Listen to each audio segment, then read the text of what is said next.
అంతా మన మంచికే. ప్రకృతిలో ఎన్నో అందమైన దృశ్యాలు. ఎగురుతున్న సీతాకోకచిలుకను చూస్తే ఎంతో మనోహరంగా ఉంటుంది. దాని వెనక ఒక గొంగళి పురుగు దశ ఉందని అసలు స్ఫురించదు.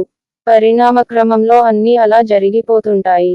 ప్రకృతి మన కోసం ఎన్నో అందమైన, అద్భుతమైన ప్రయోజనకరమైన ఏర్పాట్లు చేసింది. అంతా మన మంచికే. పుట్టుక మన మంచికే.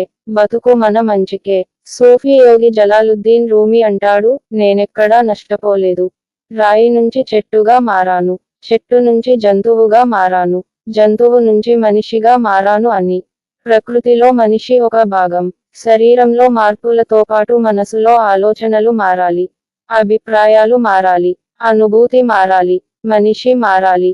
భావంలో మార్పే జ్ఞానం. కాయ పండవుతుంది. పండు వేరేగా ఎక్కడి నుంచో రాదు. కాయ ఉన్న చోటే పండుగా మారుతుంది. లంకకు ఆంజనేయస్వామి చేసిన ప్రయాణమంతా శ్రీరాముడు తోడుగా ఉన్నాడు.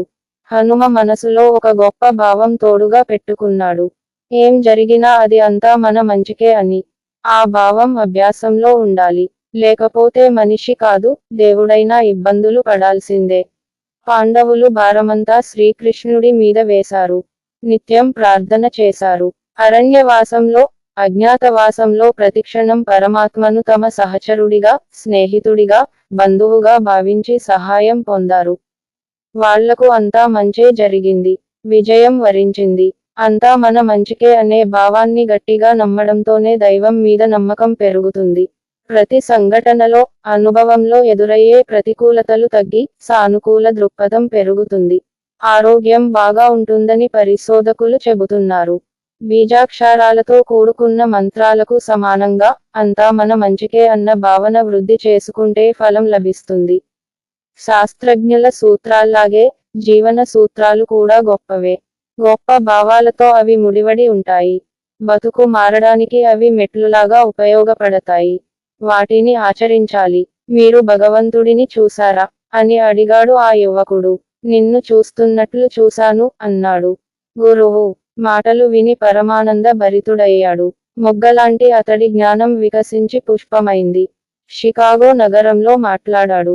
అమెరికా ఆశ్చర్యపోయింది. అతడి వాగ్దాటికి, ఆధ్యాత్మికతకు, దేశభక్తికి. అతడే స్వామి వివేకానందుడు. ఆయన ద్వారా లోకానికి జరిగిన మంచి అందరికీ మంచే.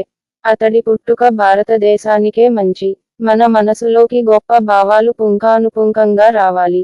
అన్ని వైపుల నుంచి గొప్పవి, దివ్యమైన భావాలు మనసులోకి రావాలని ఋగ్వేదం ప్రతిపాదిస్తోంది.